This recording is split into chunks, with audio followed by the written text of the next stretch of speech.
wearing their night vision goggles. It's simply disgusting. This is the Onion News Network.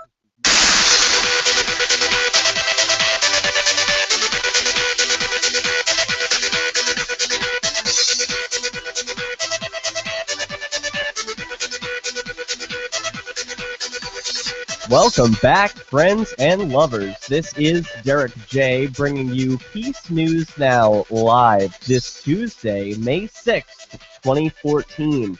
A very exciting week in civil disobedience and peaceful noncompliance as Robin Hood of Keene made the front page of the New York Times. Very exciting, as well as FreeKeene, their own reports of it. And Occupy Wall Street. I'm having some sort of sound coming through in the background of this. We'll try and get that all audio issues worked out, but this is going to be an exciting episode. We're going to be talking with Cody Drummond of the Peacekeeper App. It's been a long time coming. He ran a Kickstarter campaign about what he was doing, and it's okay, great. Got that extra sound pulled away. So he created an app that could replace the police, and I mean it. This is an app where you can download it on your phone right now. If you have an iPhone, the Android version is coming out shortly.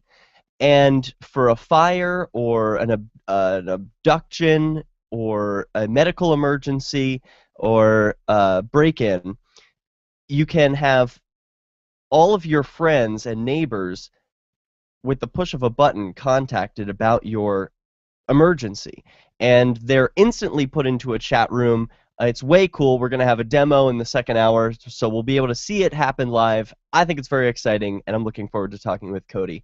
It's also my Independence Day this week. Some of you who have followed me for a long time know that 2 years ago I was sentenced to 540 days in the Cheshire County House of Corrections for a victimless crime spree in which I engaged in Keene, New Hampshire. You can learn about that at victimlesscrimespree.com. There's a free, full-length documentary about the events that took place there. Not just my arrest, but the arrests of several other activists in Keene working for more freedom. We're going to hear about those Keene activists more in this first hour, plus a Guardian article in which an Occupy Wall Street activist was found guilty of assaulting a member of the badged class, that and its ramifications.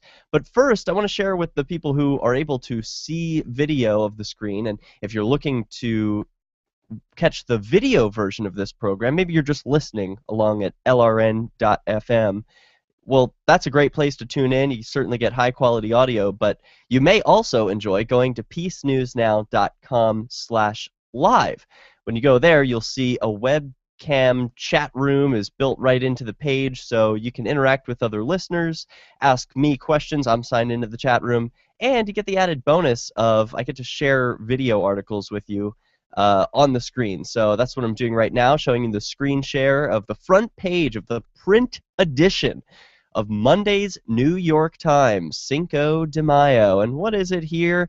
Oh, it's a little below the fold, sure, but here it is in full type letters. Libertarian Trail meter readers telling town, live free or else. Now the whole thing doesn't make it onto this page, it gets continued, but we get a nice reading from FreeKeene.com where they reprinted the article.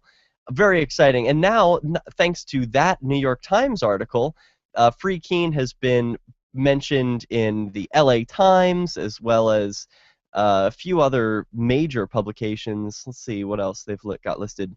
Newser.com, Esquire, Globe, and Mail. So pretty serious news coverage. And I anticipate that's going to pick up now that they've WKBK's Talkback, that's a New Hampshire radio program, was filled with activists calling in to talk about the Free Staters and the Robin Hooders. There's certainly a lot going on.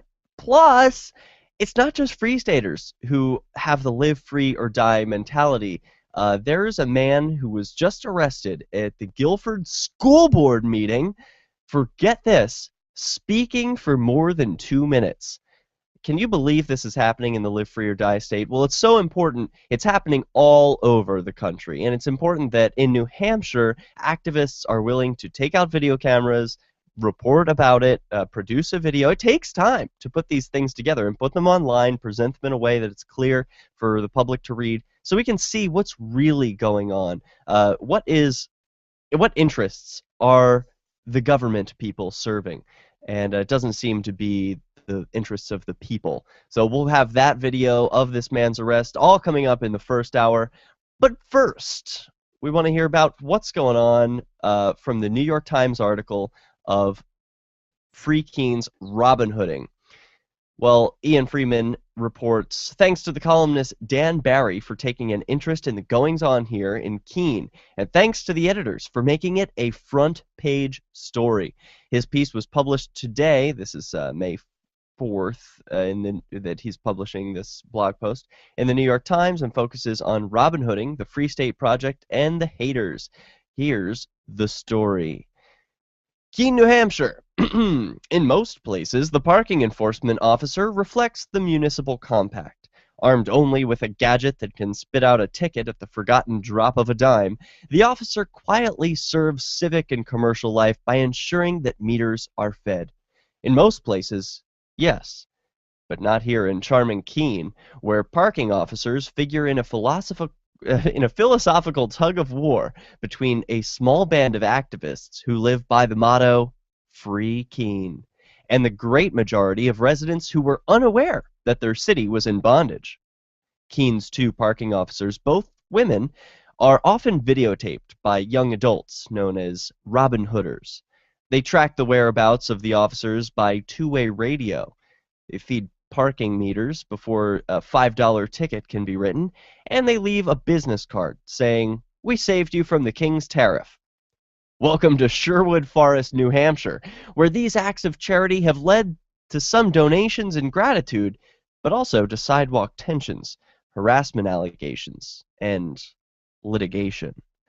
They're a part of a broader effort by about 24 activists, most of them from someplace else, to unshackle Keene from the, quote, violent monopoly of government and its enforcers, including these parking officers who work in whether fair and foul.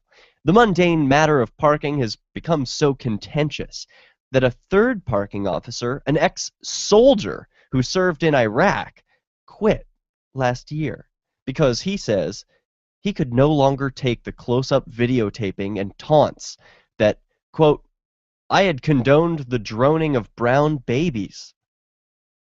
So contentious that the mayor, the city manager, and the city attorney all declined even to say hello to me. But some local residents are speaking out in their stead by challenging the activists through a Facebook page with the wild, unwieldy name of Stop Free Keene. One of its organizers, Andrea Packhurst Whitholm, is asking the relative newcomers a fundamental question. Who asked you to come free us?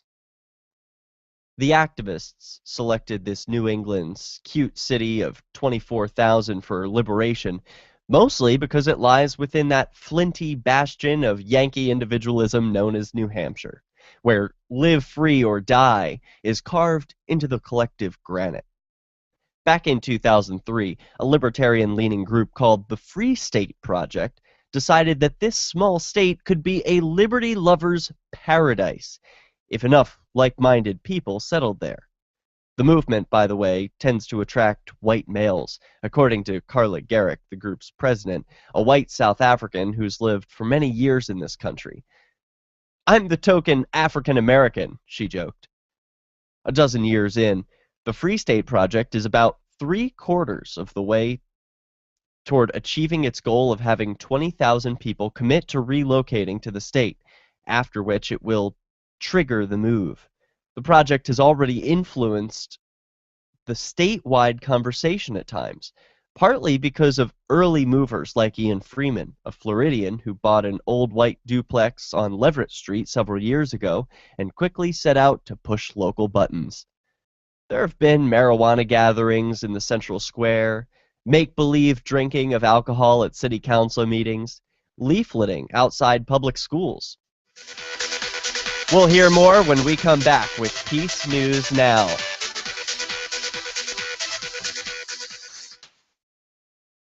Have you ever wanted to move to the land of Lidpair?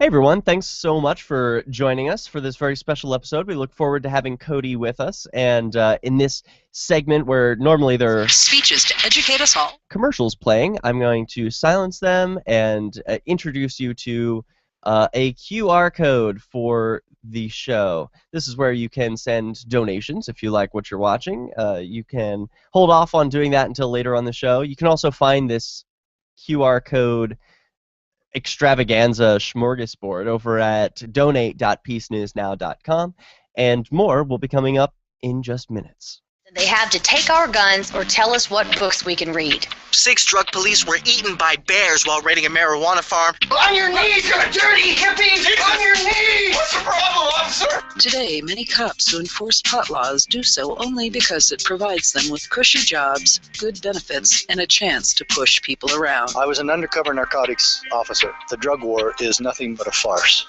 The Second Amendment says you gotta keep you and your gat intact. Guns and Weed, The Road to Freedom. A film by Michael W. Dean and Nima Vagati. DVD available now at gunsandweed.com or on Amazon. That's gunsandweed.com. Makes the perfect gift. Remember, that's gunsandweed.com. If you can't listen to the Liberty Radio Network's internet streams, free satellite channel, or radio affiliates, no worries. You can listen to LRN.FM from any phone, anywhere. Add this number to your phone. 213-493-0309. It's a long-distance call, so make sure you're familiar with your phone's calling plan. The Liberty Radio Network listen lines are locked into our stream 24 hours a day. Call 213-493-0309. That's 213-493-0309. Did you know that Free Aid is a mutual aid, educational, and networking organization? At Free Aid, we support volunteers who provide first aid. We do outreach to the public about health and safety, and we bring together medically skilled freedom lovers. Free Aid is made possible by your generous support. Donors can receive great gifts like first aid kits, t-shirts, silver dime cards, and hoodies. The Free Aid Silver Dime Card Project is sponsored in part by Roberts & Roberts Brokerage, Freedom's Phoenix, and Don't Tread on Meme. Visit fr33aid.com. DVD, books, music, instruments, periodicals, computers, software, electronics, photo, cell phone, office products, home and garden, bed and bath, furniture, kitchen, pet supplies, automotive, hardware, apparel, shoes, jewelry, grocery, healthcare, sports and outdoors, toys, games, used, and more. It's the department store at your fingertips. Shop.lrn.fm. Get all your shopping done, get a great deal, and a portion of your purchase goes to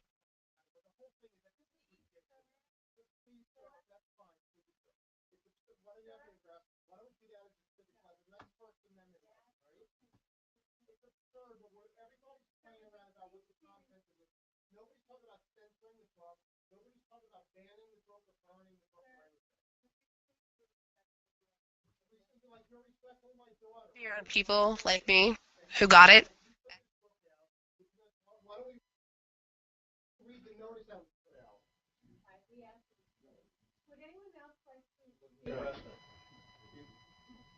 Because I violated 2-minute rule. Would anyone else like to be recognized? Does somebody that you put this book out? Nobody's talking about banning the book of.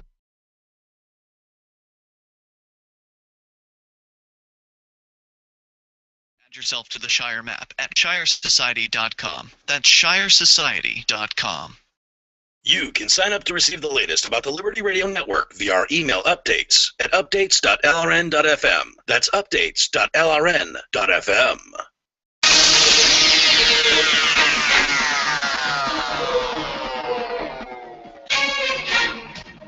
Let's get interactive. I've opened up the phone lines. You can call in to the program, share thoughts about Robin Hood of Keene, maybe the arrest in Guilford, or anything else that's going on in the world of peaceful resistance. The number is 443-424-8347. That number spells out Hi-Fi Civ Dis, as in civil disobedience. We also have a Skype line. You can Skype us at Peace News Now, all one word. Continuing with the article from FreeKeene.com reprinted by the New York Times, or actually the other way around. It was written by the New York Times, reprinted at FreeKeene.com.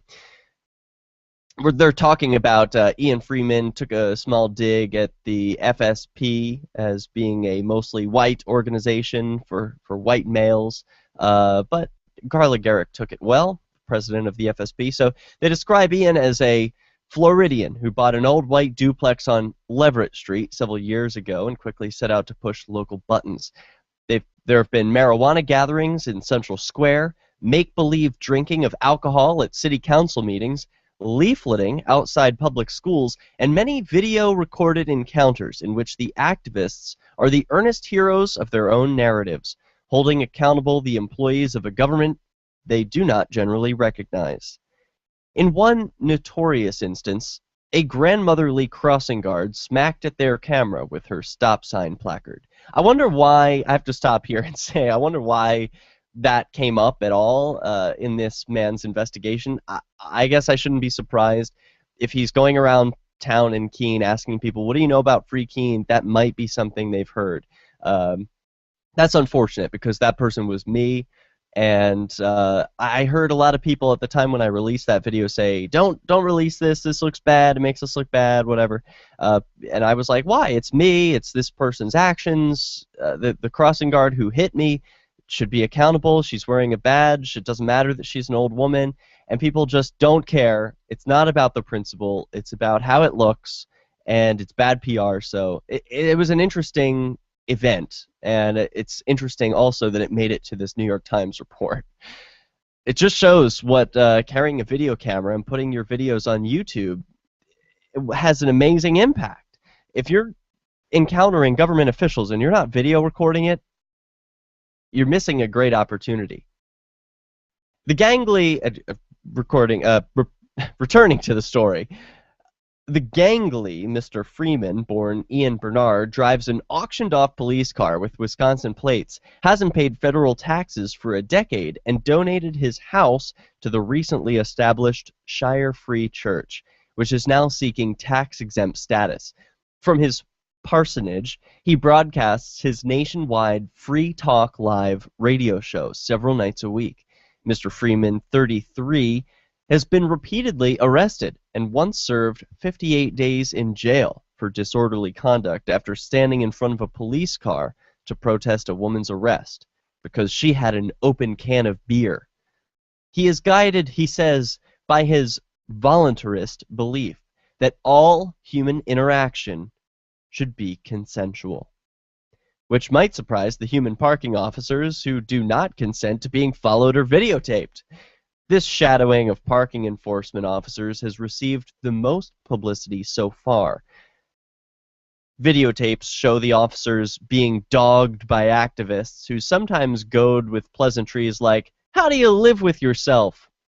The officers complained about skyrocketing stress last year.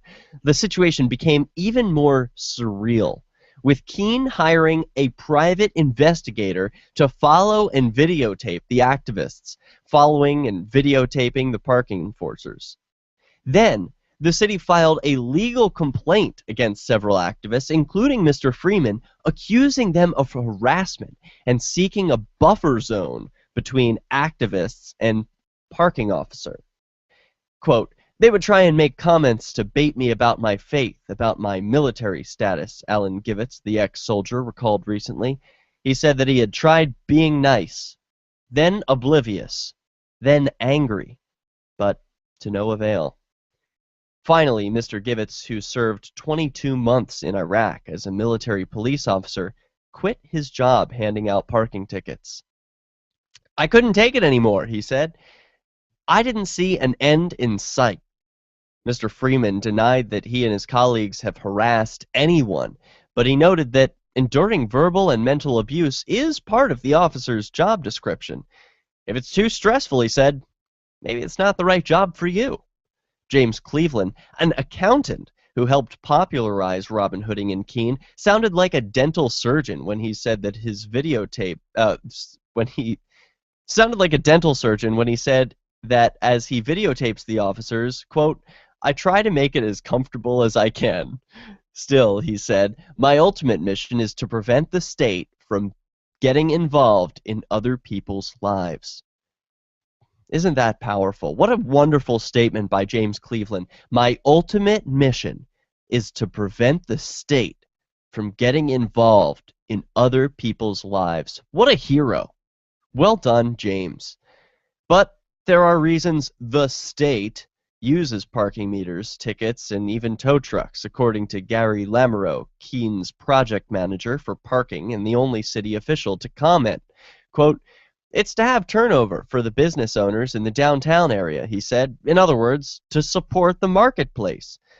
In December, a Cheshire County Superior Court judge cited free speech protections in dismissing the city's complaint, as well as its request to be reimbursed for costs that included therapy sessions for the officers. The activists celebrated a victory in the courts they disdain. The city appealed.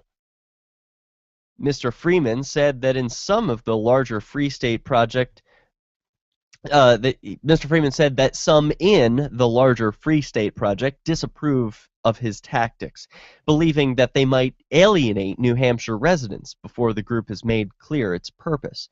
But he has no remorse, he said. "We've brought millions of dollars in press coverage." Ms. Derrick, the project's president, said, "We want to be good, productive neighbors who don't want to poison the well." She added that Robin Hooding in Keene is evolving and has become a great means of outreach. "Freedom is messy," she said. Mr. Freeman's movement has inspired many to take up activism against him. The Stop FreeKeene Facebook page has had a recent spike in membership to more than 850 people, and its organizers have begun handing out anti-FreeKeene leaflets that accuse the anti-government activists of attempting to infiltrate our beautiful community. Ms. Whitcomb and others, including Mr. Givets, the former parking enforcement officer, gathered last month at McHugh's Billiards and Sports Lounge, where the FreeKeeners also socialize, to vent about the divisiveness. "It's not comfortable anymore," Tammy Adams, a registered nurse and beekeeper, said. "Everyone's on edge." But the imperfect municipal compact of Keene has been around since 1753. Some things have a way of sorting themselves out.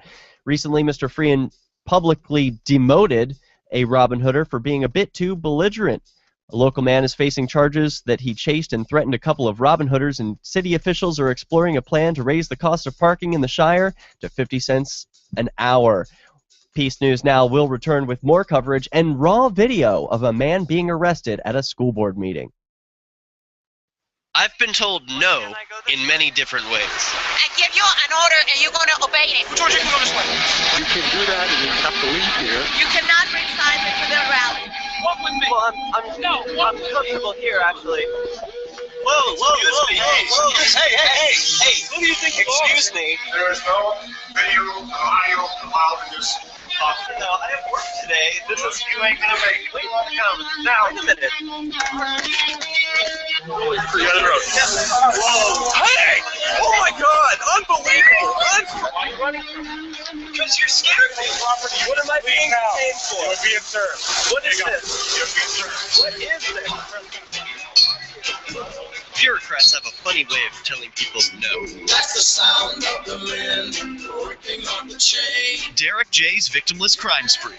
Watch it for free and order the Director's Cut DVD at victimlesscrimespree.com.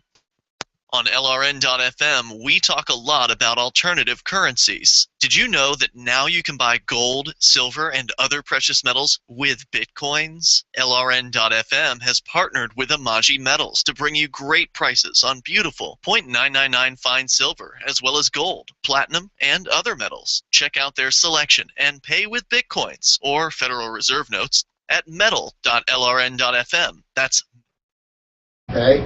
But there was comment that We're having dictating, schools dictating what's doing. These people will be dictating what you can and cannot read and what my kids cannot read. That's and my time is up. Sorry. Sir, you're not here. That's fine, no matter what. The whole thing is that this is ridiculous. Sir. Please, sir, that's fine. Please, sir. It's absurd. Why don't you have me arrested? Why don't we do that as a civics lesson? Nice First Amendment lesson, right? Could you please? It's absurd, but everybody's playing around about what the content of this is. Nobody's talking about censoring the book. Nobody's talking about banning the book or burning the book or anything. Would you please be respectful of the other people? You're respectful of my daughter, right, and my children. That you put this book out with the. Why don't we read the notice that was put out? We're going to be talking about this video coming up in the next Would segment. anyone else like to speak? Because I violated 2-minute rule. Would anyone else like to be recognized? There's somebody in the back. This is ridiculous. This is the civics lesson. 2 people in the back who would like to speak. I think the lady behind you in the purple raised her hand. Yes, we have to arrest her. Anyone else you're setting for your children? Can you? I don't think we can. My name is Gail Front, and I'm a resident of Guilford. I'm sorry. Gail Front. Thank you. Can you take your address, please? Whitebird Drive. Thank you.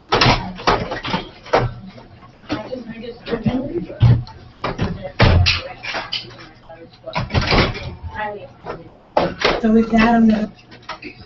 I would also like to say that back in 1997 and 98, she wrote about homophobic for and created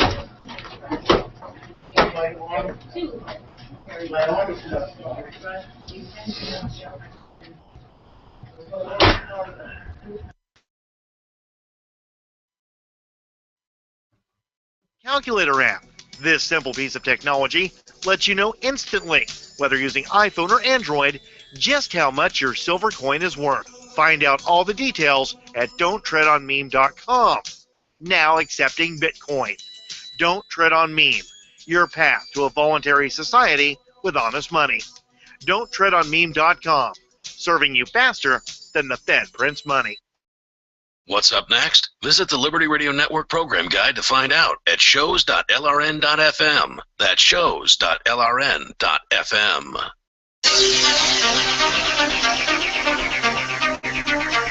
Welcome back to Peace News Now. We are live this Tuesday evening, May 6th, at LRN.FM, the Liberty Radio Network. Good to be with you, friends and lovers, peaceful folk around the world. Yeah, we've got a new interactive... There's always a way to be interactive with Peace News Now. There's a chat room at peacenewsnow.com/live. You can Skype us at Peace News Now, all one word, or you can call in 443-424-8347. And I'm trying something new out today, which is a Q&A app that is run through Google Hangouts. And I will give my first run-through of the app today. So I've got some live questions that are coming to us from Google Hangout. So if you go to this event on Peace News Now's Google Plus page, you'll see there's a little section where you can submit questions, and I can read them live. So currently, the question I'm answering comes from Sarah Stewart, who writes, "Can you see my questions?" Sarah, yes, I can. And the first question: what do you think about paparazzi? Allowed or harassment? Totally allowed, as long as they are on property that they have the authority to be on, proper authority. If paparazzi can't come into your house and start taking pictures of you, obviously that would be absurd. But if they're on property which they're allowed to be on, and their lens can take a clear shot of you, and you're not in your home or someplace where you think is private, like you're outdoors, yeah, that's totally acceptable. I don't see why celebrities, when they're taking their kids somewhere, why are they above, why are they at God's status where they get special protections? I know there are a lot of celebrities who were recently lobbying for this. It was a surreal 1984 type moment where I'm like, okay, so these are the gods among us who get special protections for their kids that, they don't, the paparazzi isn't allowed to take pictures of them. I mean, who owns the photons that bounce off of your face? Do you really claim ownership of that? I don't think so. Thanks for the question, Sarah. Now, she asked a couple more questions. Thanks, Sarah. So what is Robinhooding is the next question. Robinhooding is where activists from anywhere will plug the parking meters of expired meters. So you go around town, if you still have those coin-operated meters, you can put some coins in and save someone from getting a ticket. It's just a friendly, neighborly thing to do. And in Keene, it's become more of an organized effort where activists have business cards and they put them on the windshield saying where you can send more donations to keep the whole thing rolling. It's pretty cool. Check it out. Google Robinhooding, Keene, New Hampshire. I think you'll find a wealth of information. Next question. What do you think about the arrest of the owner of the basketball team? Should he sue and get away with it? I have no idea what you're talking about. Basketball owner was arrested. Maybe I can learn more about that in the next segment and respond to that question. But I appreciate the question. I don't know which basketball team you're talking about. Maybe you can provide more info in the chat room. So thanks a lot. That's our questions for this segment. And in this segment, I want to talk about a man named Josh Yosef, who was recently arrested for speaking more than 2 minutes at a school board meeting. If you had any doubt that these school board people are just little tyrants trying to organize and control everyone else's life, here's your proof. This is the raw video from WMUR TV, and it shows the arrest of William Bear, a parent who's upset over a reading selection in Guilford. There was a mistake made. The paper should have gone home. Okay? But there was comment that we're having schools dictating what's doing. These people will be dictating what you can and cannot read and what my kids cannot read. That's and my time is up. Sorry. Sir, you're not good. That's fine. No matter what. The whole thing is that this is ridiculous. Please, sir. That's fine. Please, sir. It's absurd. Why don't you have me arrested? Why don't we do that as a civic lesson? A nice First Amendment lesson, right? It's absurd, but everybody's playing around about what the content of this is. Nobody's talking about censoring the book. Nobody's talking about banning the book or burning the book or anything. Would you please be respectful of the other people? You're respectful of my daughter, right, and my children. That you put this book out with the notice. Why don't we read the notice that was put out?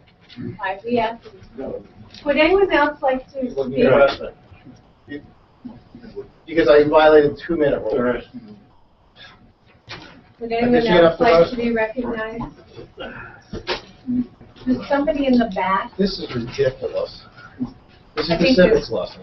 2 people in the back who would like to speak. I think the lady behind you in the purple raised her hand. I guess we have to arrest her. Anyone else you're cutting for your children? Can you? I don't think we can. My name is Gail Front, and I'm a resident of Guilford. I'm sorry. Gail Front. Thank you. Can you take traffic, please? Now watch this man carefully. If you're able to see the video, this cop claims that this man resisted arrest. Now tell me at which point this man actually resisted anything. You can see the camera's a flood of paparazzi here following this man and his arrest. He asks, what am I being arrested for? Now the audio in this is not as clear as the WMUR cameras didn't believe, but I'm going to show you another angle of the same arrest, shot from another video camera, which does follow the man. Here we go. My name is Gail Front. Can you state your address, please? White Birch Drive. Thank you.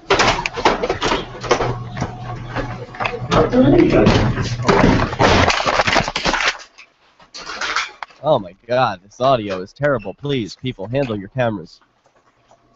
Can you all move back, please?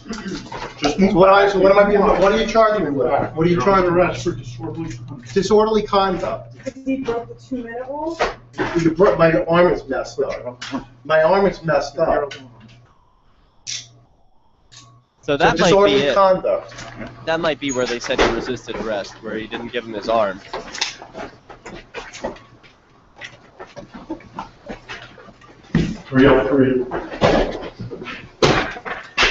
And now what? This man is going to be Try. What's an acceptable distance, sir? That's good. What is good? Can you? Where you're at. Where is that? I'm moving. So can you tell me what the acceptable distance is, please, sir? That's a great question by the videographer, because cops will often say that you're interfering just for videotaping their corrupt actions. This is excellent that he's keeping the camera on the cop and the victim. Not interacting, not interfering, just keeping an objective record of what's happening. Look at beautiful Guilford, New Hampshire. Is that not gorgeous? What's the acceptable distance, sir? Which is how many feet? What's the policy? What's the law? 20 feet? Guys, stay back 20 feet. Of course. I'm not resisting. All right, let's not play games. I'm not resisting. Look, he just... Okay, that's where he says he was resisting. My arm is messed up, all right? You want to see the medical record? Of a pinched nerve? Okay, wait. Let's see if this cop is being legit. Which is how many feet? What's the policy? What's the law? I'm glad he gets a clear... 20 feet? Guys, stay back 20 feet. Glad he gets a clear answer on that. 20 feet. So now the videographers aren't in any danger. All right, let's not play games. Okay, it must have been right here. Sorry, I was talking over. Which is how many feet? What's the policy? What's the law? Yep. 20 feet? Now watch carefully. Guys, stay back 20 feet. Does he move a muscle? Is he resisting one single bit? I'm not resisting. All right, let's not play games. I'm not resisting. He's absolutely right. He hasn't moved at all. My arm is that is a classic... Up, right? You want to see the medical record? All right, that is a classic cop technique where the cops just say, stop resisting. You're not resisting, and that's just a way for them to add some extra charge. Disorderly conduct plus resisting arrest. It sounds like, ooh, I'm going crazy. I needed to be restrained.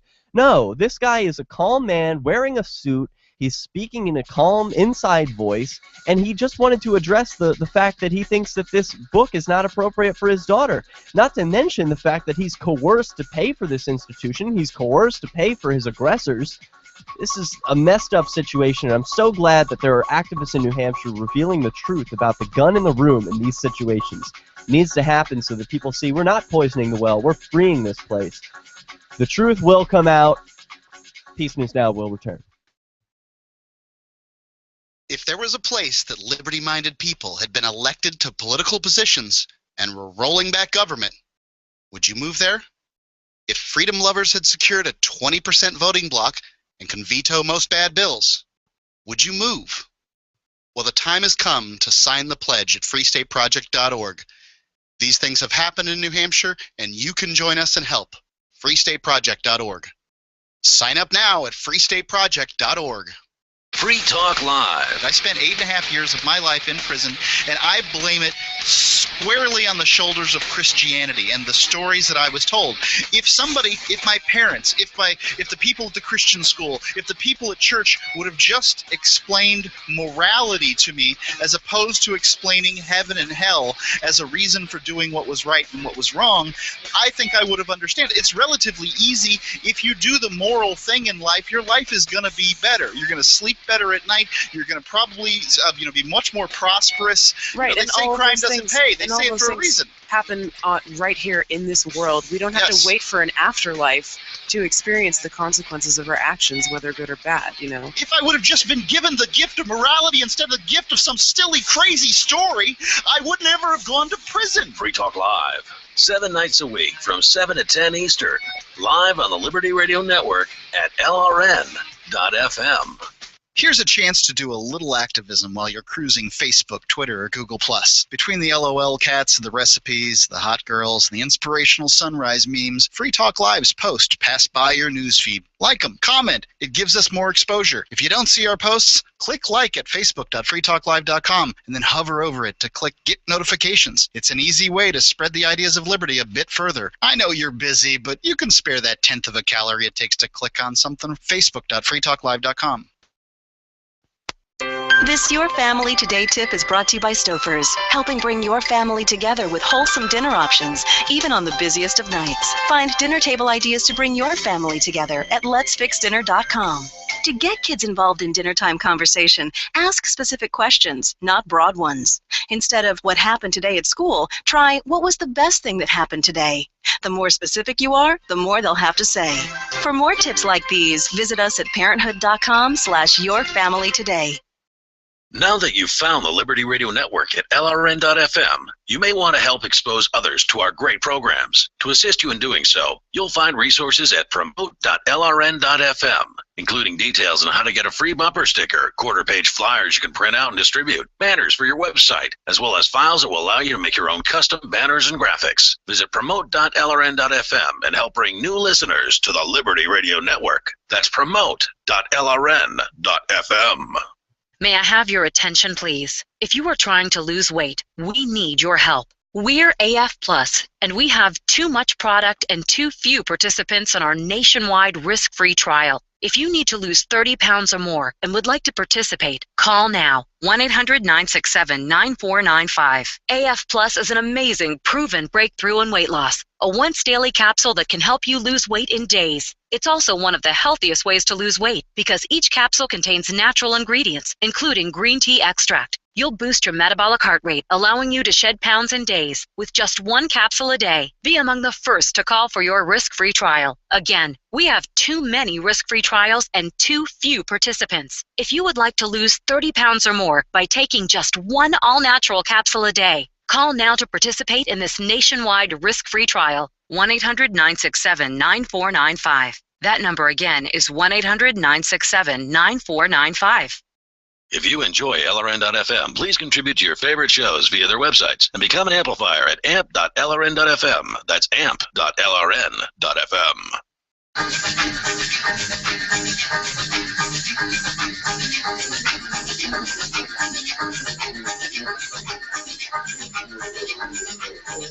I misspoke in the last segment saying that Josh Yosef was the man who was arrested. That is not the case. It was a man named William Bear, and he is a parent in Guilford who was arrested at a recent Guilford school board meeting for speaking too long.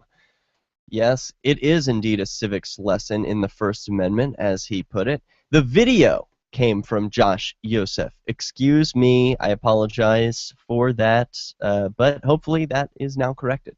So Ian Freeman writes at FreeKeene.com about this incident. Maybe this guy wouldn't be so upset if he weren't forced to pay for the government schools that he presumably doesn't support.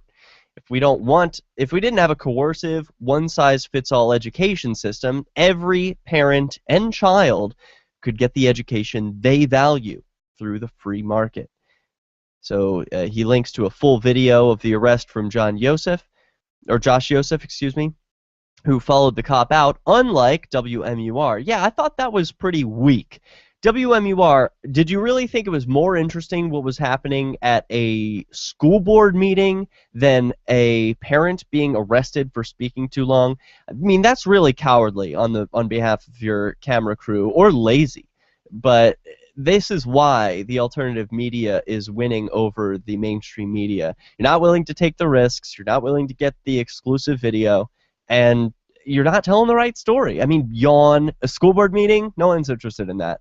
A man getting arrested for speaking too long, that's your headline. Why aren't you covering that? So WMUR, yeah, you got part of the video, but why weren't you willing to follow the cop out?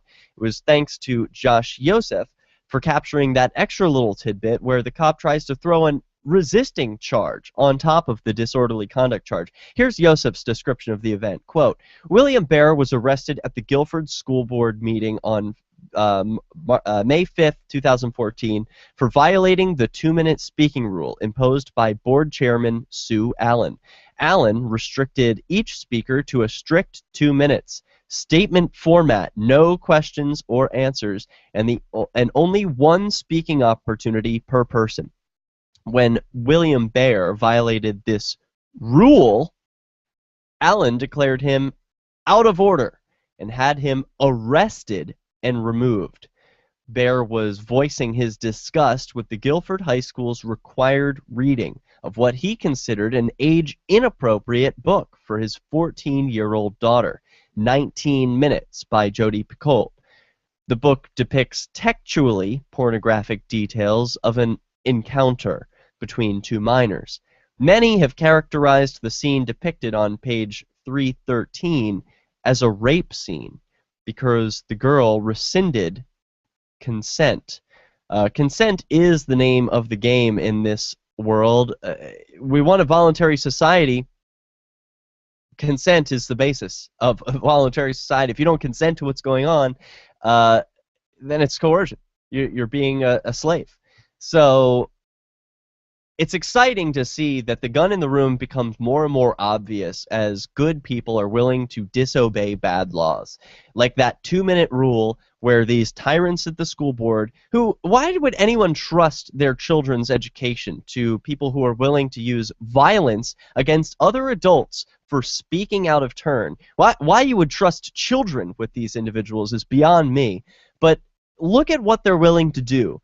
Make up a rule and then sick their guns on this man. They just tell a cop, look, this is our dog, here, you take him out, and then the cop gets his day in the sun, gets to charge him with an extra resisting after the disorderly, once he has him outside and gets to rough him up a little bit. I mean, it's everyone's, this state is just a nightmare.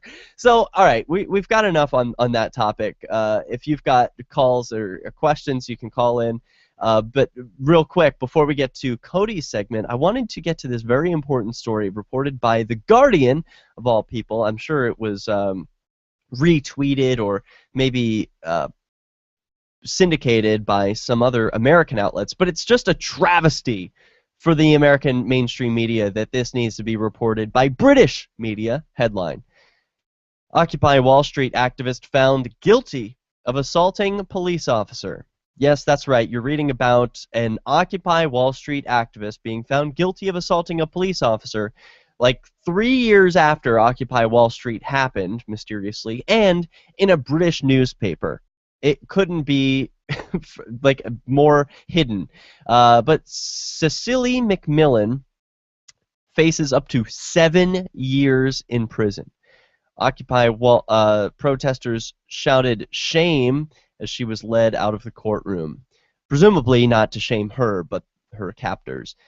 From The Guardian, quote, an Occupy Wall Street activist is facing up to 7 years in prison after being convicted by a jury in Manhattan of assaulting a New York police officer as he led her out of a protest. Cecily McMillan was on Monday afternoon found guilty of deliberately elbowing Officer Grantley Bovell in the face, March 2012. After a trial lasting more than 4 weeks, the jury of 8 women and 4 men reached their verdict in about 3 hours. So this was a jury trial. This is a shame. Judge Ronald Zwiebel ordered that McMillan, age 25, a graduate student at the New School, be detained. He rejected a request from her lawyers for bail. So she has no bail. She's just being kept in a cage for the crime of elbowing some cop who was outside his authority in the first place, working on behalf of the international bankers to squelch any resistance to their agenda. I mean, doesn't everybody see what's going on? I see absolutely no reason why a remand would be appropriate here. Her lead attorney told the judge she's not likely to be somebody to cut and run. Zwiebel replied, remanded pending sentencing. Just cold. These people protect their own. This is one system, and I hate to put it as an us and them sort of mentality because that's how they think about it. And to break out of that system, we have to think of people as individuals. So yes, this Zwiebel guy is a real criminal, but gosh, if I can collectivize for a moment, this is exactly how the system operates. They protect their own. Everyone who wears, I call them members of the badged class. And just because you wear a robe or bang a gavel or wear a tie and you're a member of the Bar Association, you're all members of the badged class in my book. You're people who use the state and the threats from its religious institution, all of these threats of violence, cages, and all your fines, coercive measures, all these people, that's what they rely on. That is how they operate. There's no negotiation. It is simply You are my slave. You will do what I say because I am willing to hurt you. Wearing a white dress and a beige jacket, McMillan sat still and silent as the verdict was read on her charge of second-degree assault, a felony. McMillan was placed in handcuffs by police and led out of the courtroom as supporters went on shouting, "Corruption is the fuel! The court is the tool!" one chanted. Sentencing is scheduled for May 19th. Her lawyer said she was being taken to the women's facility at Rikers Island Jail. For those who don't know, that is in New York City, and it is a hellish jail. It's one of the most famous. People die there. This is where a woman is being taken for participating in an Occupy Wall Street protest and being arrested. And can you blame a woman when she's being groped and grabbed by a complete stranger who has weapons and a utility belt and is taking her into a cage where she doesn't know where she'll ever return from? She doesn't know what's happening. She's being arrested on false charges. Can you blame someone for swinging their arms and maybe hitting someone who's trying to capture them and abduct them?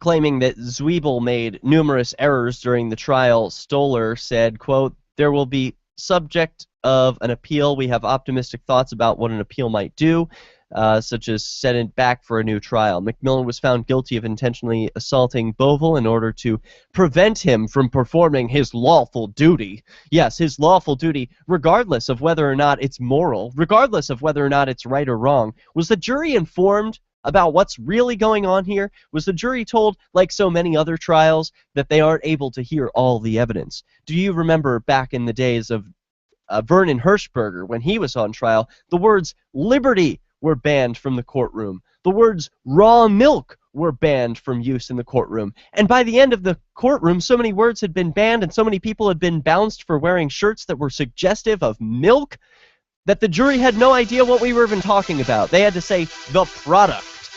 So does the jury even know what's going on here? I doubt it.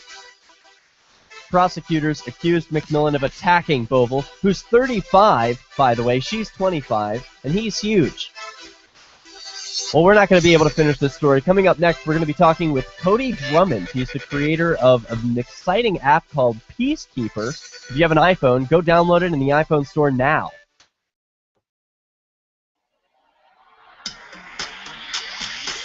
Free Press Publications is an independent alternative media and publishing company founded in June 2009 with the mission of ensuring a free press for the freedom movement and is committed to spreading the message of peace, freedom, love, and liberty. FPP also gives new authors an avenue for publishing freedom-oriented material. FPP brings you daily news and commentary at fpp.cc, as well as weekly news in the FPP Freedom Minute and Peace, Love, Liberty Radio at fppradio.com. The monthly newspaper FPP News at news.fpp.cc and books at shop.fpp.cc.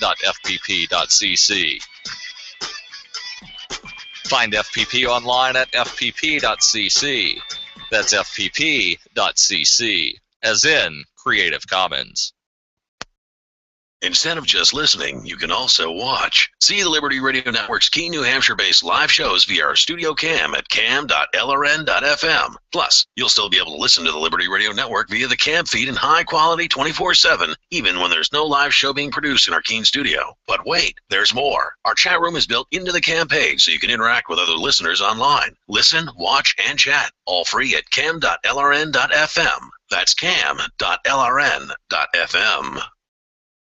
If you want to move to the free state and you're looking for some real estate, well, I know a guy who's really great. It's the realtor Mark Warden. Do you want a home with 20 acres, a lakeside cabin, any takers for renters, buyers, and sellers too? Mark Warden is the guy for you. PorcupineRealEstate.com. More Peace News Now is coming up next, live after the news, here on the Liberty Radio Network, LRN.FM. Radio VR. Good morning and welcome to Radio VR. We're broadcasting live from Washington, D.C. and around the world on voiceofrussia.com/US. I'm Kate Zickel. And I'm Rick Young. Today is Tuesday, May 6, 2014. Radio VR News. The Obama administration is out with a new report saying global warming is having a growing impact in Americans' daily lives. White House correspondent Mark Smith has the details on the controversial study. In the view of White House advisor John Podesta, this massive compendium of the scientific evidence not only proves the case beyond all doubt, it makes clear climate change isn't a future worry, it's now. Look out your window and you'll begin to feel the effects. The report details drier droughts, more intense storms, and rising sea levels that U.S. communities are already dealing with.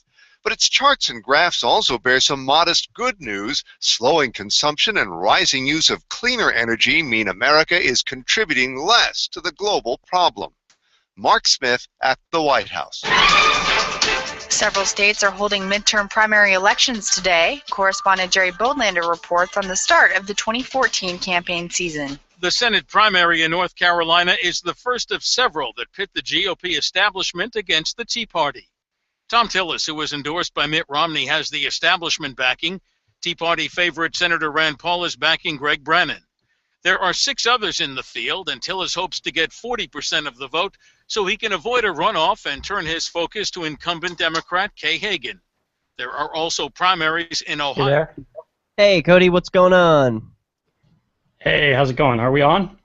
No, we are. Well, we're on YouTube right now, but we are not on LRN.FM. We're going to be coming back in 4 minutes now, so we have time to test levels, check out how we're looking. I love your shirt. Thank you.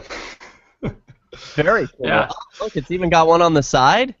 Yeah, it's got a little arm shield and then a little bit of text on the back there.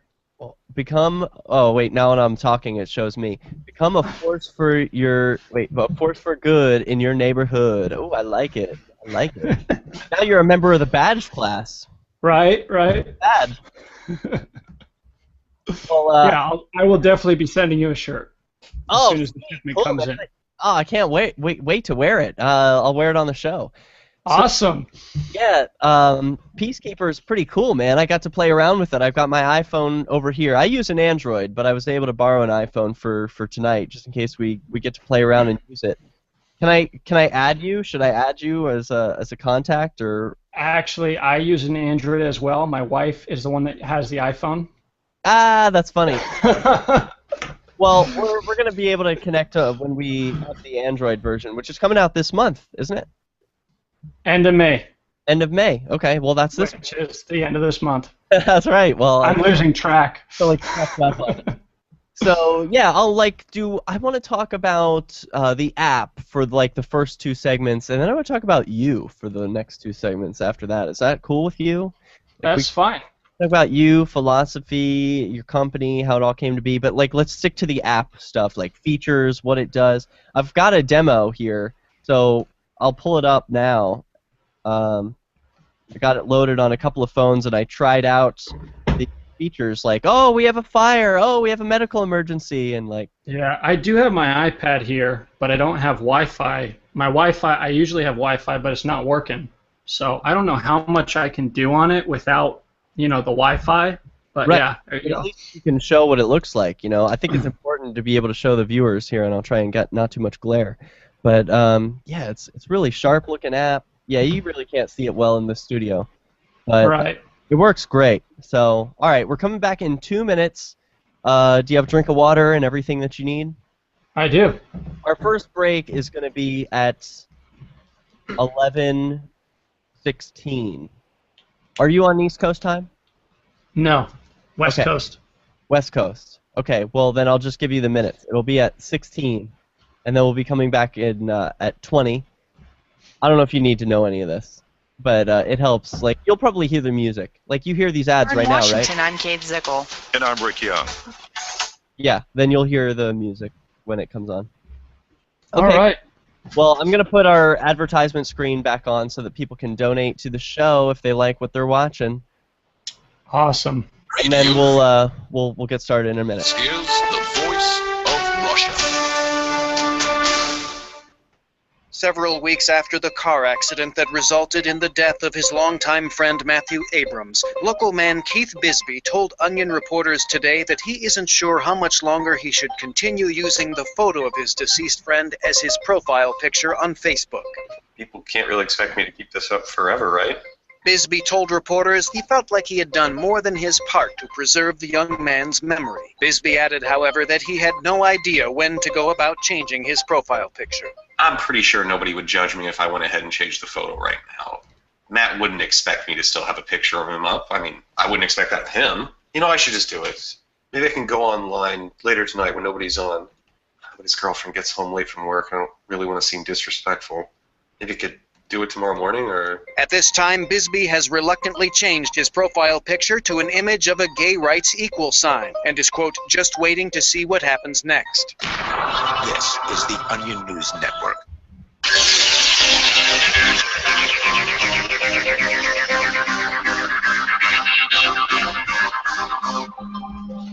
Yo, what's happening, everybody? Welcome back to Peace News Now. We are live on LRN.FM and at peacenewsnow.com/live.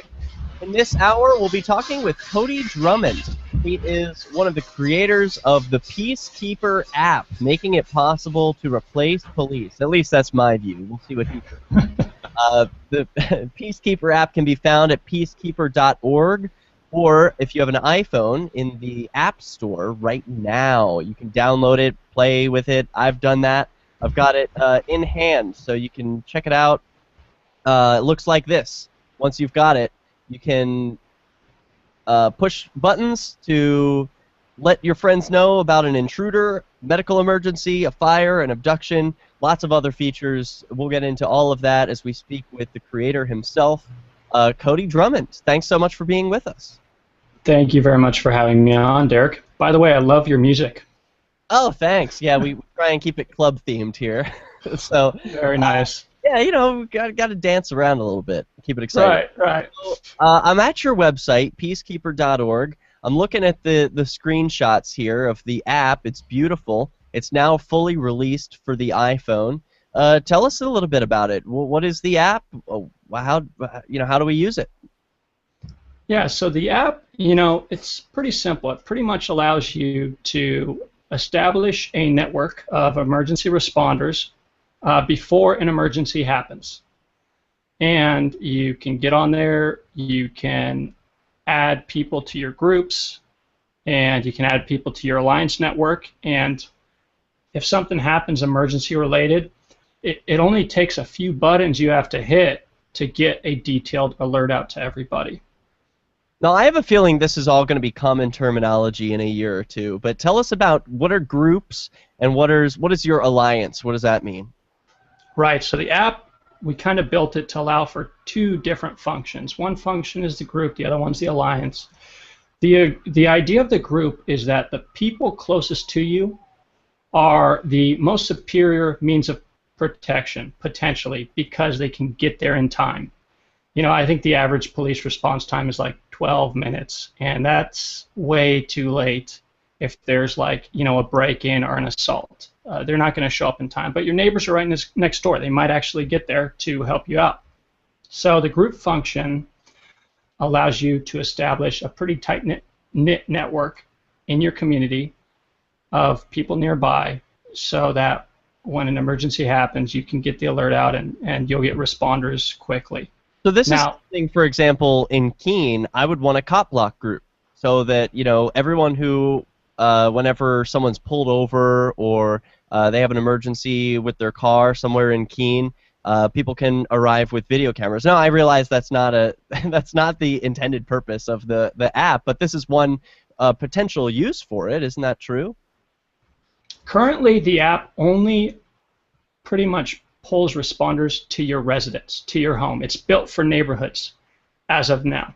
Okay. The idea is to get neighborhoods secured, get households secured, and once we get mass adoption, we will be adding developments that will allow us to take the Peacekeeper solution outside your home. So instead of calling responders to your physical residence, you would call responders to your your GPS coordinations. Yeah, I saw that was an option when I was playing around with the app. You can set your location as either an address or your GPS, which I thought was pretty cool. But I think they just pick an address based on your GPS. Right. It is just an address. The GPS would just say, hey, instead of having to manually punch in your address, it would just use the location that you're at that moment. Got it. And there's going to be a whole different set of emergencies when you leave your home. Right now we have fire, medical, abduction, intruder. When you leave your home, it's going to look a little different. It might be assault. It might be I got pulled over. Yeah, it might be. Yeah, I got pulled over and I want some video cameras on the scene. Right. That could be very helpful. In the last segment, we were showing a man who was being arrested, and the officer was falsely claiming that he was resisting arrest. And it's helpful to have video cameras around. So anyway, that's just one of the applications for this app. But it is for home security, so it covers abduction, fire, intruders, and medical emergencies. All of those are pretty self-explanatory, but there's this other button on the screen, which I'll show for people who are watching at home. It says Report for Neighbor. What is that about? Yeah, so if you see smoke coming out the top of your neighbor's house, or it's late at night and you look across the street and you see someone breaking into your neighbor's house, going through the window, you can actually send an alert on their behalf. You would hit Report for Neighbor. You would choose the neighbor you want to send the alert for, and it would be the same set of options. You'd hit, if it's a fire, you'd hit fire, and not only would the person whose house is being broken into be alerted, but so would everyone else on the network. So does this, if you're reporting for your neighbor, they already have to be an ally? Or a group member. Or a group member, okay. Likely they will be a group member because the group function is more for neighbors. The alliance function is more for people that are outside your neighborhood. Oh, okay. That makes a lot of sense. See, the way I was playing with the app when I started was I was making everybody an ally because I just figured, let's all be friends. Well, here's the thing. We kind of want to. It was kind of like we wanted to kill two birds with one stone. We wanted to give you the ability to get your friends and family on the network who probably wouldn't be able to respond in time. Right. Which is the alliance function. But we also want you to have a network that possibly can respond in time, which is the group function. And our hopes are that people will start to train with their groups, start to do meetings with their neighborhood groups, and start to figure out solutions for actually responding to the emergencies. Well, that's what I would hope to see as well. On screen, we see alert details. When you talk about friends responding, this is what it looks like to see friends responding. You see Pamela here has responded saying she's on it, and so she becomes active. It puts a timestamp saying when she actually responded to this call, and she can then respond in a chat room, which instantly appears below the response. Cody can say, I'm trapped upstairs in the bedroom, I need a ladder, and Pamela can say she's on her way. And it's just as easy as that. The fire symbol here tells you what's going on. It's a very clear way to present an emergency situation. A lot of information packed into one little screen. How did you decide artistically how to fit all of that information onto the screen? It was difficult to get all that information on one screen, and it developed over time. It was kind of a process, and it's still developing. I was talking to my graphics artist the other day, and he was like, hey, we could do more with that screen. We could actually make it a little more slick and make it a little more inclusive as far as information goes. I already like it. It's pretty clear to me, and I look forward to see what sort of developments you have in the future. The one thing that I wasn't sure about is how to make it ring. I wanted some sort of noise when there's a fire. I want to know, I want to set a specific noise like buzz, buzz, buzz or something. So I'm like, hey, that's not just any old call. I'm getting a fire call here. So maybe while we're talking, I would love to have some sort of song or something that I could play that would be specific for a fire, an abduction, or whatever, or Peacekeeper buzz, something like that. I was speaking with the developer the other day, and there's two changes we're going to make very shortly here. Is one, when the pop-up comes through or the push notification comes through to alert you, it kind of pops up and over time it goes away. So we're going to change that to where the box stays until you actually hit a button. And we're also going to have a specific ringtone alert specifically for Peacekeeper that goes through. And there's settings that you can do in your phone that will allow it to, even if you're on silent, will allow the alert to go through.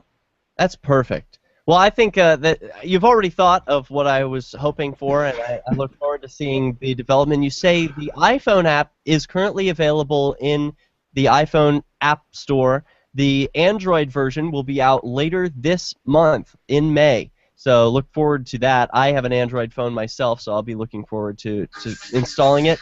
Check it out, peacekeeper.org. We'll return with more from Cody Drummond, creator of the Peacekeeper app. Stay tuned to Peace News Now.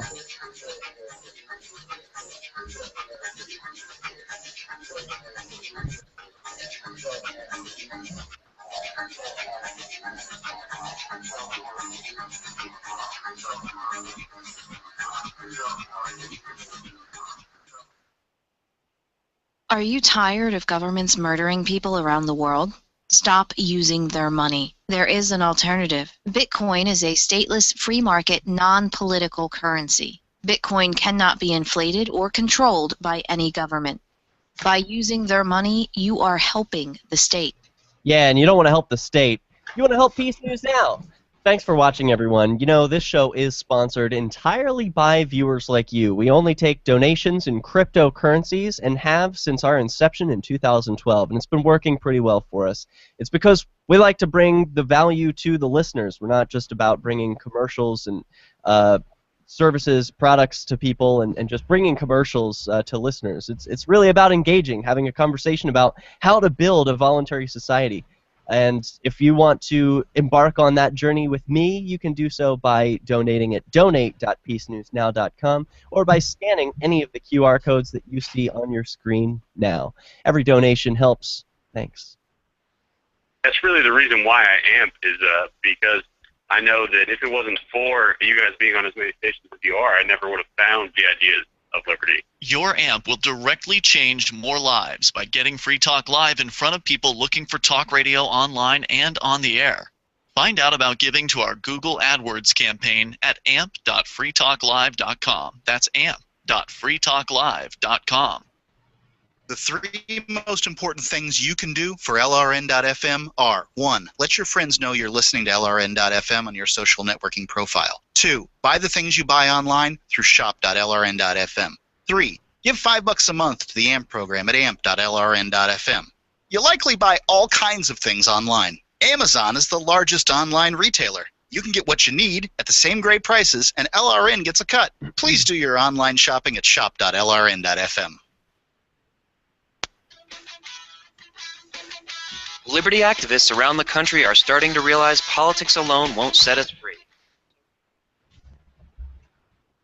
I really appreciate you being able to come on tonight. I know you have a little one at home, so you were able to put her to bed? Three little ones. Are you serious? Oh, I thought you just had one. Holy cow. I think last time I talked to you, I did have one. Wow, well, congratulations, then. I didn't know. We are outbreeding the statists. Well done. Yeah, the last baby, he was a boy, and I actually caught the baby. He was born in the shower, so I delivered him. He came pretty fast. They caught? Like, literally caught? Yeah. Flying at you? Yeah. Yep. I've only heard of that in the movies. I've seen, like, Ace Ventura. I think that happens.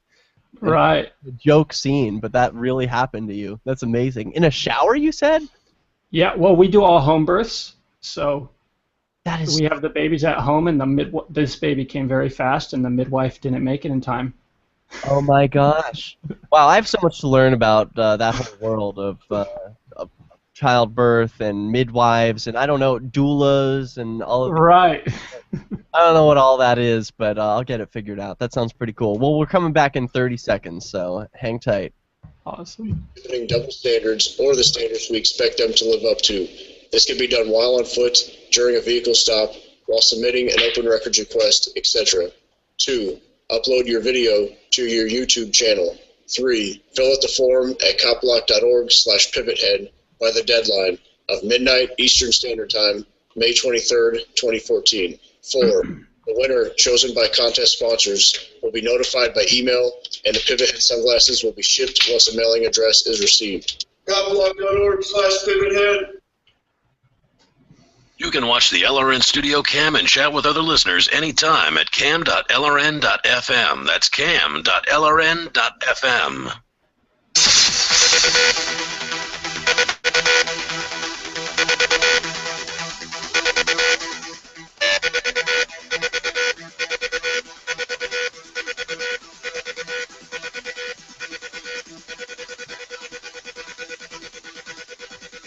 There are some good things happening in this world. Yeah, it's a police state. Yeah, you can look at some of the bad things that happen and tyranny and all of that bad stuff. But sometimes it's just nice to focus on some of the things that are going right. And among them, the Peacekeeper app. I've been looking forward to this app for, I think, a year now. As long as it's been in development, since I first heard about it, I've been excited because I see this as a potential game changer in the area of policing itself. Some may see it as an augmentation to policing, like, oh, you know, it's great, we can still rely on our friendly police officers to come and save us when we have emergencies, and this app will help as well. Like, I can notify the police and my neighbors.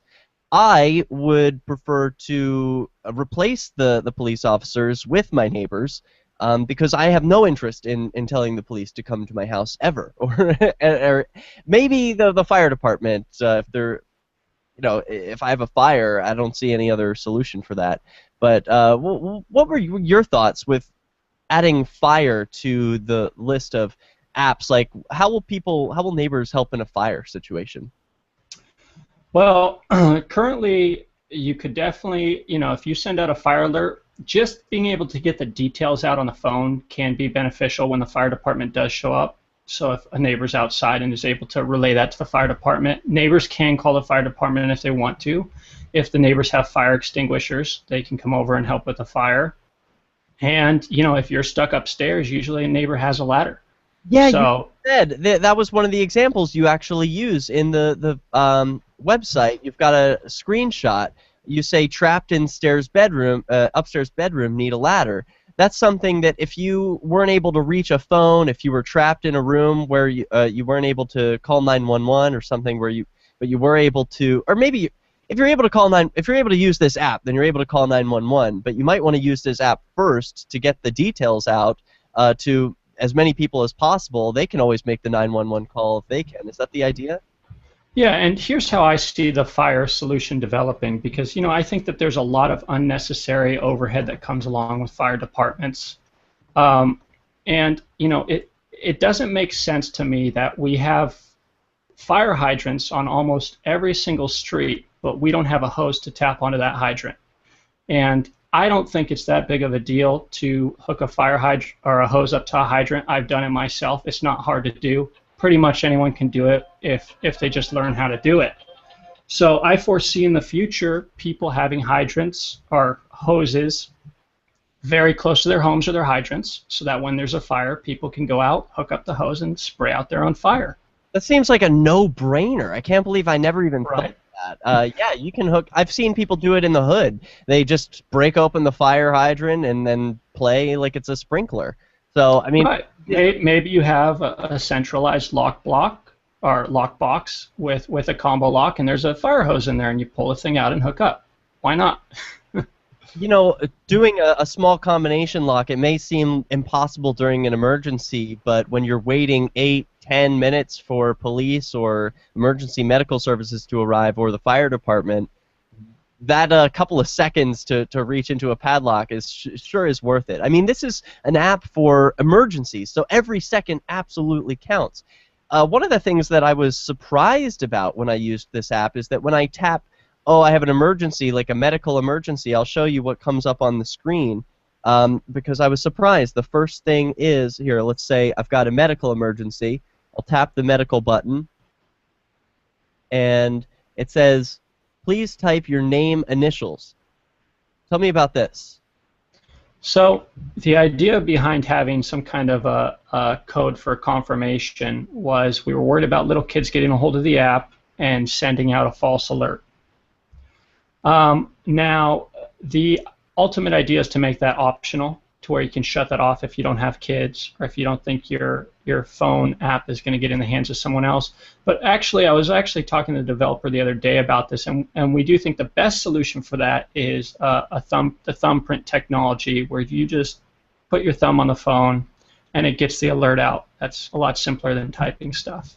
Yeah, I absolutely agree. There's got to be something. When I saw that, I was like, oh, that's kind of neat, because, you know, I'm using my phone in the car all the time, and then the screen doesn't turn off. I end up, or it's in my back pocket, and the touch screen ends up hitting and opening a right. apps. That could be bad. Yeah, I'm sending texts, and yeah, that could be really bad if I've got sending out emergencies to all my friends saying there's a fire at my house and there isn't one. I mean, and then I'm sending garbled texts. So yeah, this is a simple. You type in your initials, and then that's it. You go right through. So then you can fill in the different areas, different pieces. So okay, I see this as a replacement for police, and I know that might be unpopular in some circles, but I'm really not a big fan of them. I think that they do more harm than good and introduce danger to situations that are already dangerous.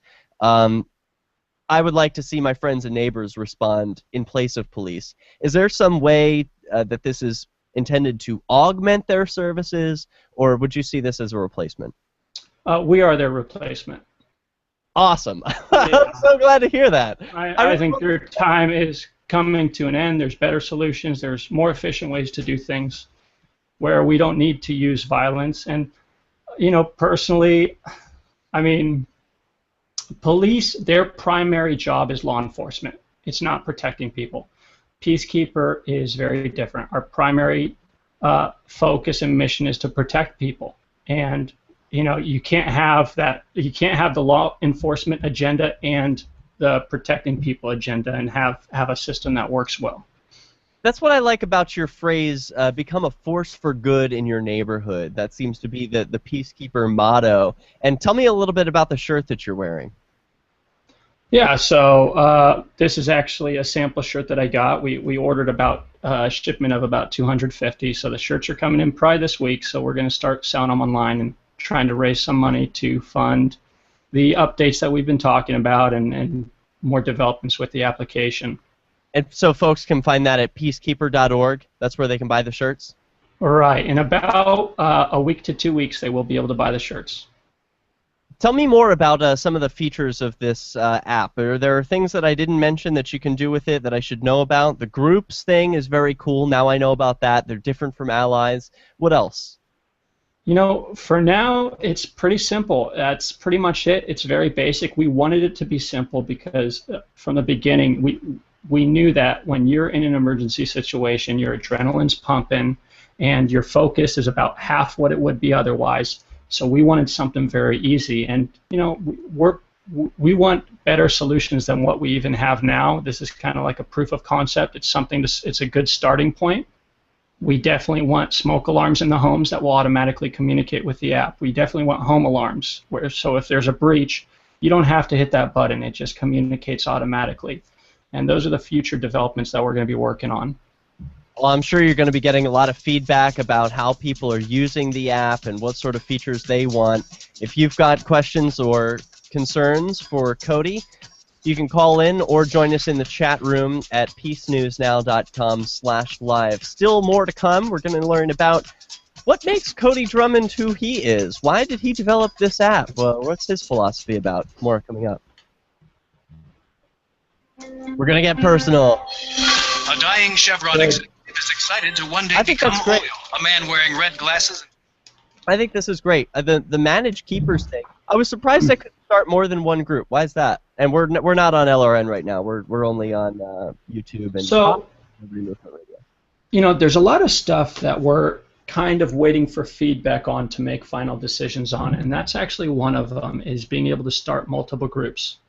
Yeah, they're like this. You can't start multiple groups, and I'm like, why not? What if I want a cop block group and a Keene group and a New Jersey group or something, so that I'm in different places, you know?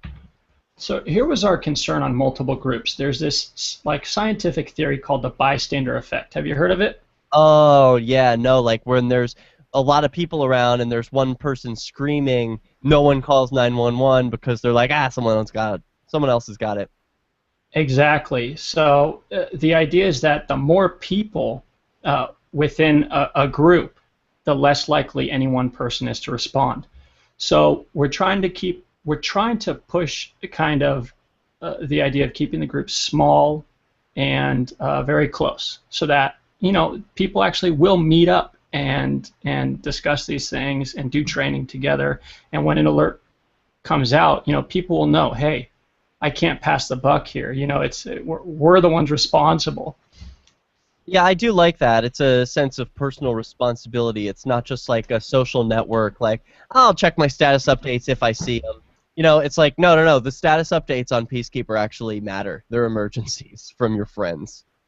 Right. And from the beginning, we drew a hard line. We said absolutely no ads ever and no social networking ever, because people need to know when there's activity on this app, it's serious stuff. It's not going to be a joke, so that they can prepare for it. Right. Well, there was one social media app sort of thing integrated with the program. I saw that when you hit through settings, you can watch a video tutorial on YouTube. You can share the app on Facebook and Twitter. Tell me about that. Right. So let me rephrase that. You can't actually do social media on the app, but you can click through a link that takes you to a Facebook page and do stuff there. So they're just links to the Facebook and Twitter page. Okay, I follow. Now, the video tutorial is not yet ready. We should have it ready in time for the Android release. Oh, okay. I thought it was just my phone. I was like, oh. No. All right, good. Well, I think that's a pretty cool thing, though. I've never had an app before where you download it and then it's got a video tutorial of, like, here's how you use it. Like, that's super handy. Why wouldn't more apps have that? That's great. Right. Good thinking. Okay, we've got 1 minute. We'll be back. I got to throw my ad screen up. So I gave him another chance. It was such a fool. The consequences. Things only got worse. He started making my decisions for me. About my job, my kids' education, my money, my safety, my future. He took away my choices, but I kept going back to the same politicians. The diagnosis? Battered voter syndrome. I fell for the same old lies. They were just playing with my emotions, telling me what I wanted to hear. That's not right. Stop the insanity of voting for the same old abusers. Declare your independence from the two-party system and join the New Hampshire Liberty Party today at nhliberty.info. You're listening to the best liberty-oriented audio streamed around the clock, on the air, and online. This is the Liberty Radio Network at LRN.FM.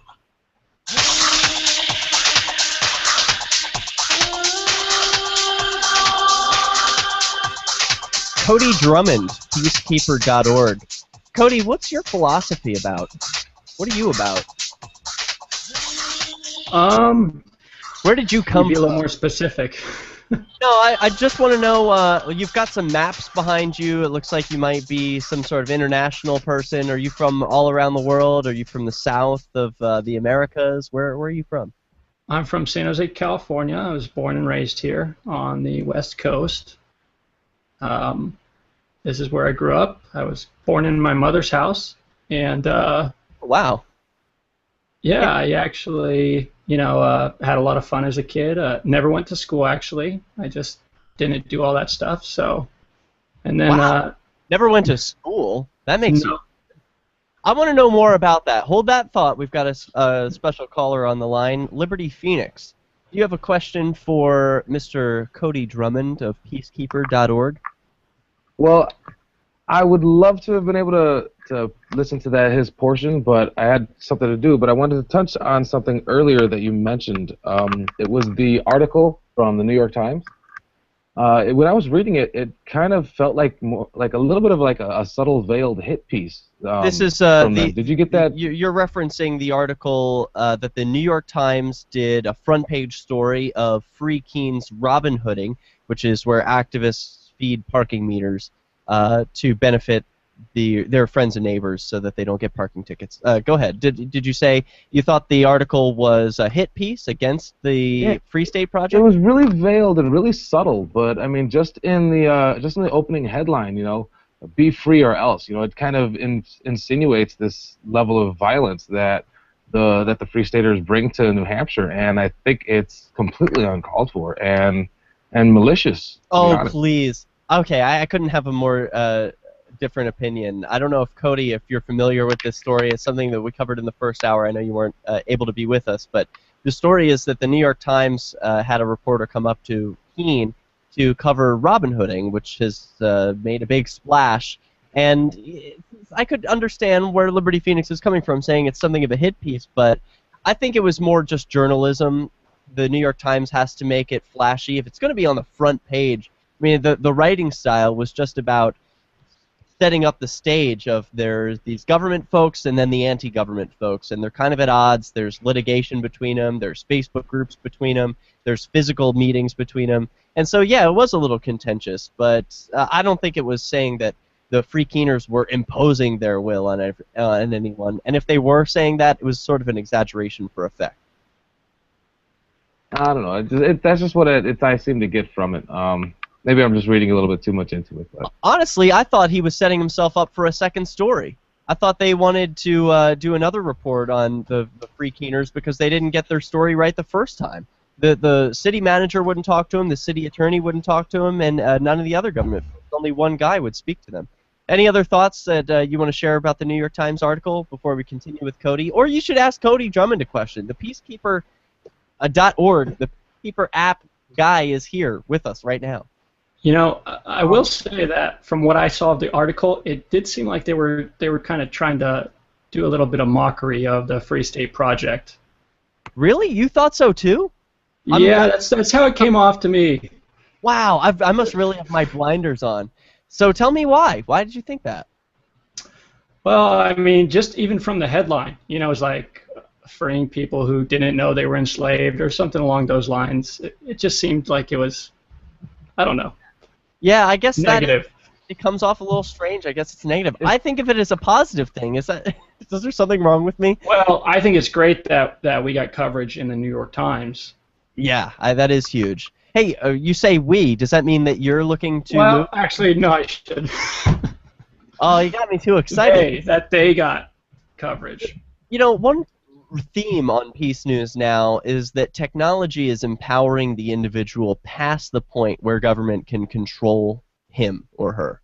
And if one uses technology effectively, one can free oneself. And so the Free State Project operates on one cylinder of moving geographically into the same location, but you, using technology, are actually empowering humanity in quite another way, one which affects arguably more people. So I'm glad that you're where you're at, and I appreciate what you're doing with technology. Liberty Phoenix, any other thoughts you want to share before I let you go? You were mentioning earlier about the I think it was a portion that you guys did where you were talking about the fire hydrants. How would you kind of avoid that getting abused? Well, you know, I think there's got to be standards in communities. I don't know if the hoses are privately owned. You know, if you have a hose and you want to have it in a lockbox, then you might have the combo and just give the combo to the people that you trust. Right now, people could abuse fire hydrants if they wanted to and had the right tools. They could go out there and pop the things open, and it happens sometimes. But, you know, it's kind of like Thomas Jefferson said, you know, there's inconveniences that come along with too much liberty, but I'd rather be exposed to the inconveniences that come from having too much liberty than too little liberty. Hear, hear. And on the other side of it, it's like, well, yeah, some people might pop open some hydrants and blow some water all over the place, but on the other hand, someone's house could burn down, and people's houses are burning down every day, and a lot of people's money is being extorted from them in order to fund houses and vehicles for fire departments. Yeah, and it's just not working, at least not optimally. It could be better. Is that what you're saying, Cody? Right. With Absolutely. a little more freedom, yeah, people would do amazing things to protect their property. All right, well, I appreciate your thoughts, Liberty Phoenix. Is that it for tonight?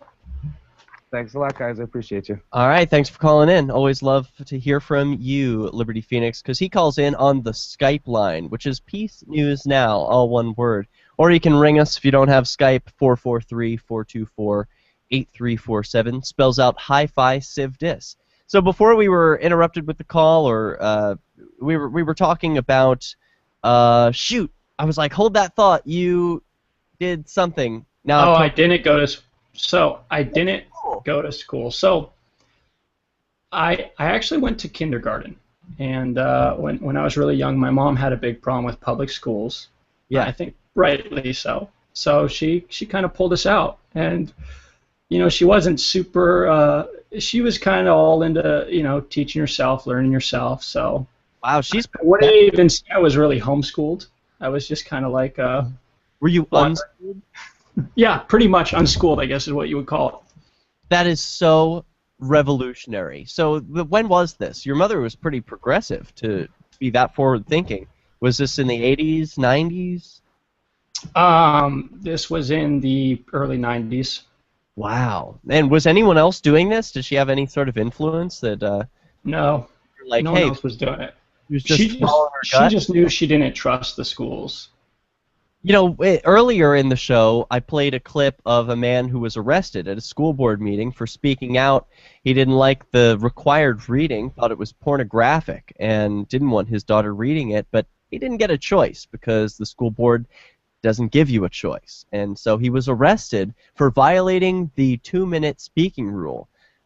This is the type of behavior that school boards engage in every day. So kudos to your mother for being able to see through the veil of legitimacy and say, no, I'm going to go my own way. I'm going to do something different. Do you think that led you to become more of an individualist? It probably did. Yeah. Although when I was young, I was a pretty hardcore conservative for a while. I'd say, like, looking back, I was a neocon. So at a young age, I wasn't, I didn't carry the same beliefs that I have now. Where are you at now? You say you're not a neocon anymore, so you're a liberal. No, I identify best with voluntarists. Okay. All right, fair. That's a phrase that most people on who listen to this program would catch. I'm wearing my voluntarism pin today from ShinyBadges.com. You can pick up your own at ShinyBadges.com. And it reads, building a voluntary society without permission. We'll talk a little bit more about voluntarism and the philosophy behind Peacekeeper when Peace News Now returns. If you've got thoughts and questions for Cody, feel free to send them to us in the chat room. We'll be right back.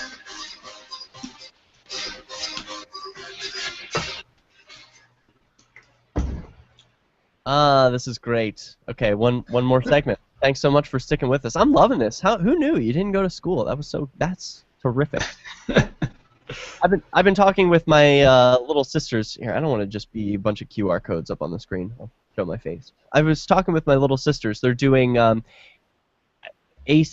testing or something. It's the ASK test, New Jersey ASK test. It's some state mandated testing, and they're twins. So they get picked up from school at the same, or they get picked up at home to go to school at the same time, same bus. One of my sisters got to take the test. The other was late. The school bus was late getting to school. So one of the teachers was like, we'll wait for all the students to get there. The other one was like, just press on. Like, the clock says go, let's go. And so now she has to make up the day for these state-mandated tests, which are meaningless anyway. They spend all year preparing for these things. They don't help the kids learn anything. I'm just like, guys, you got to get out. They're turning 12 in a couple of days. And I'm thinking, like, it's time for you to test out of school. Would that be your advice? If you can, yeah, I would recommend that.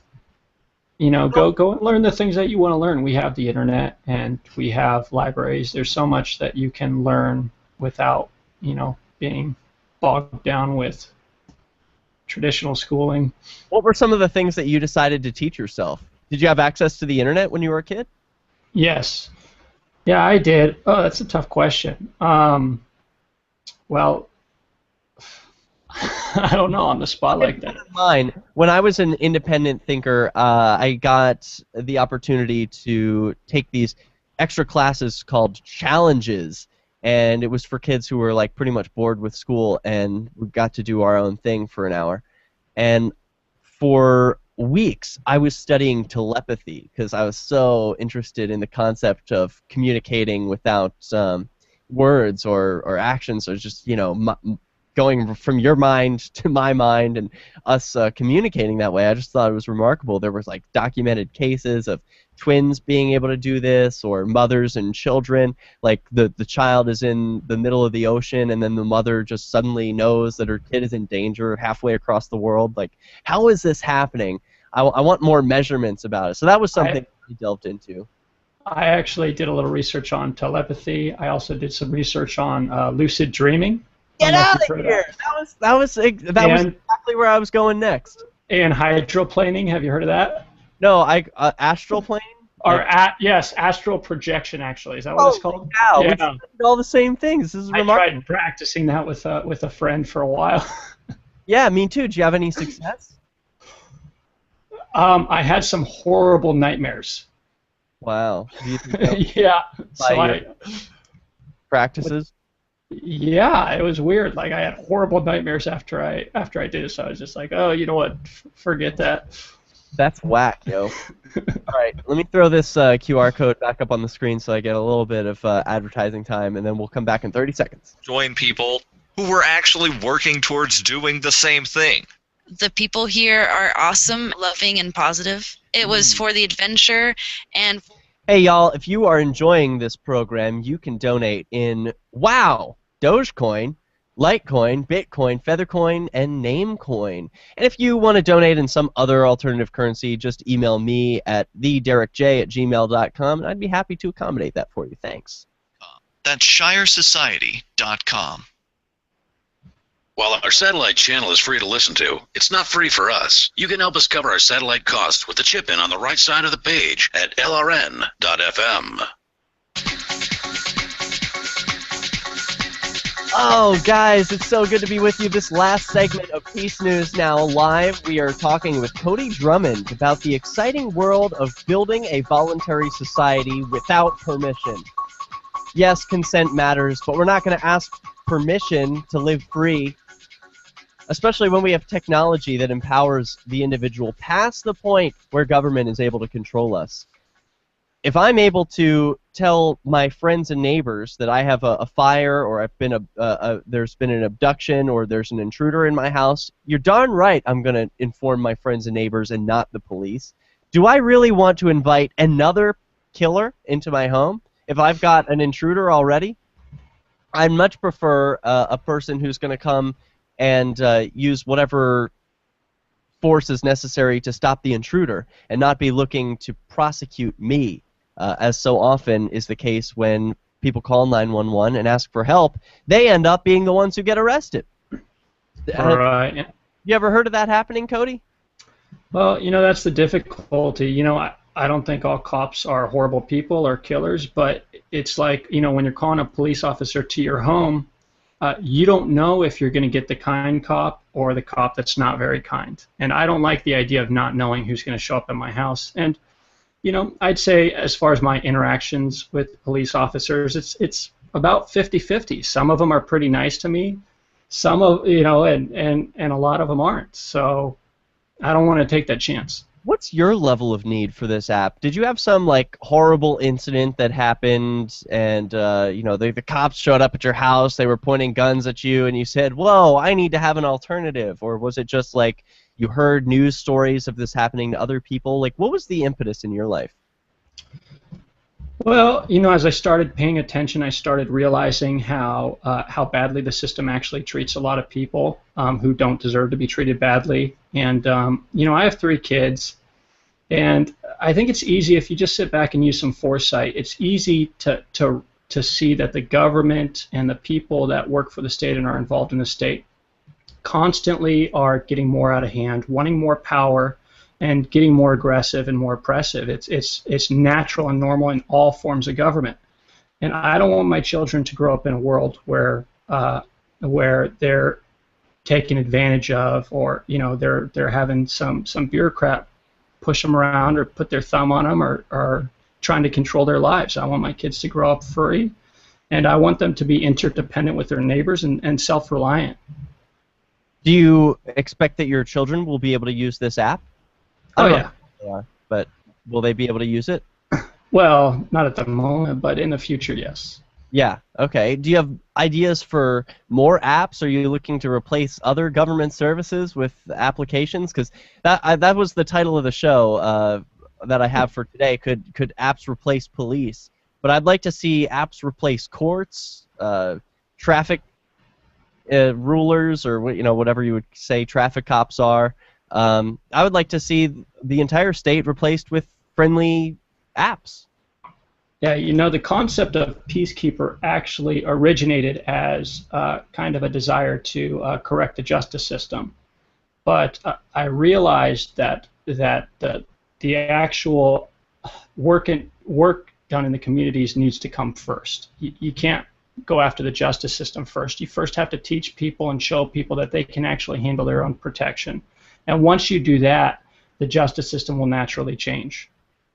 What do you mean by that? It will naturally change? Like what we've seen in Mexico, where some people start to take personal responsibility for the courts, the justice that happens, and then they say, hey, we actually don't need the state courts. We can do this all ourselves. Exactly. People will become empowered. They will realize that they don't need these services, and they'll start to figure out their own solutions.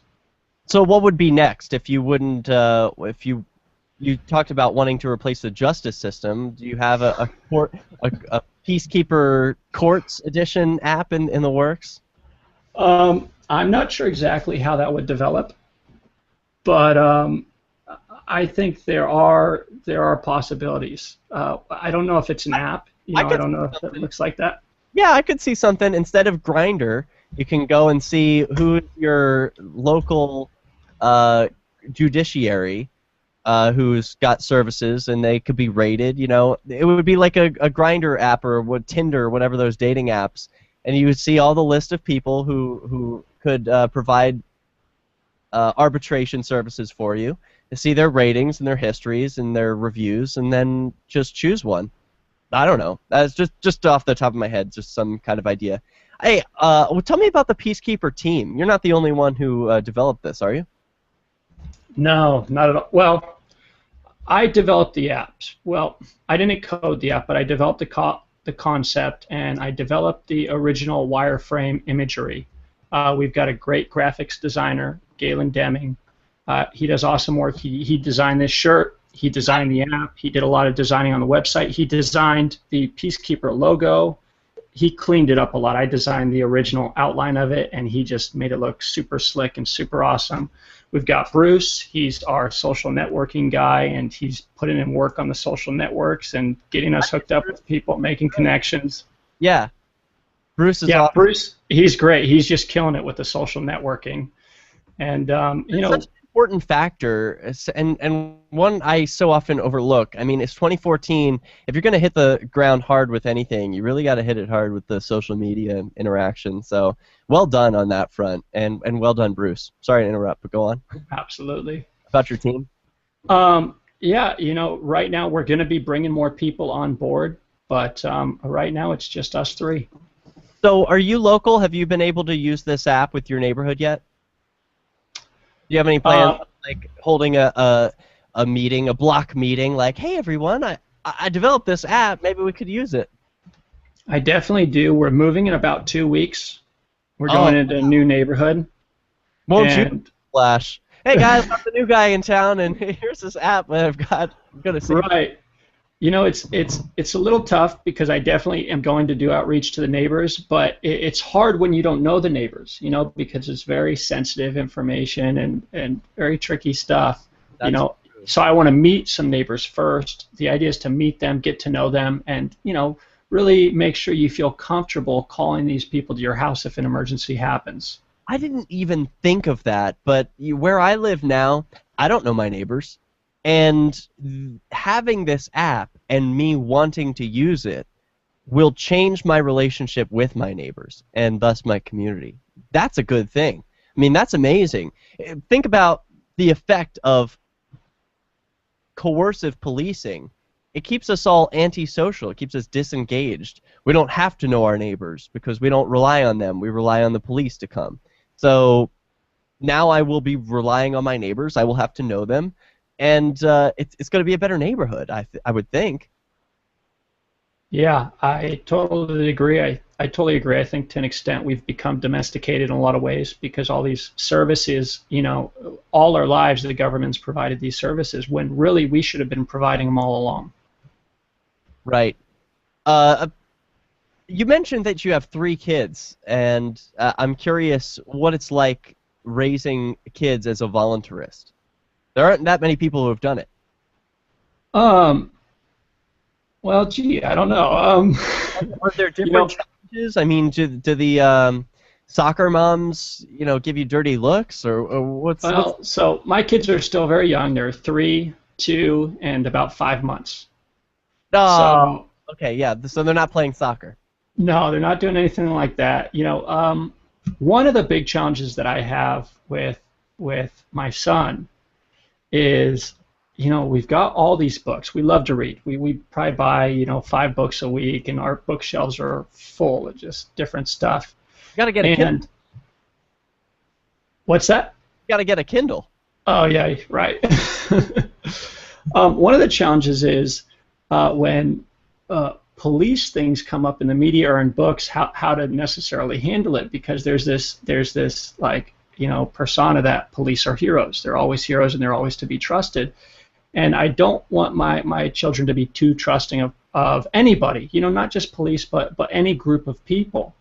Right. And that's one thing that's a little tricky is, you know, when the relatives or someone comes along and says, oh yeah, the police are great, they're your friends, they're here to help you, you know, it's kind of like you got to address that and say, okay, wait a minute, you can't necessarily tell them that because it might not necessarily be true. Yeah, so that could be a real danger for the child, and of course the people who tell them that mean well, but it's an interesting thing for a voluntarist parent to have to live in this environment and be a little more, I don't know, I just have questions about what it's like. I was thinking more interrelationally with other parents, but at such a young age, it's really just between you and them. Well, man, we've really covered a lot of ground. I certainly appreciate you jumping on board Peace News Now tonight. Cody Drummond of Peacekeeper.org. Go get the app. It's already available for the iPhone in the App Store. You can get the Android version later this month. I'll be picking up my copy. Thanks so much, Cody. Thanks, Derek. Take care. All right, rock on, everyone. Hey, so this was another awesome episode. I want to thank my guest, Cody, and he just dropped off, but I just figured I would leave the lines open for an extra couple of seconds. Thank all my guests and people who called in, and also here is a QR code for those who want to donate. If you enjoyed this program, I ask that you send me a Bitcoin donation. I use these Bitcoin donations to feed myself, to put a roof over my head, and continue producing this type of content. It's entirely sponsored by viewers like you, so I thank you to those who donate. And to those who kick a few coins my way. I understand. Stefan Molyneux and others have a problem with small donations, but I do not. If you want to send a 5-cent donation, you go ahead and write and do it, because Bitcoin allows you that freedom. So thanks again to all of those who support this show.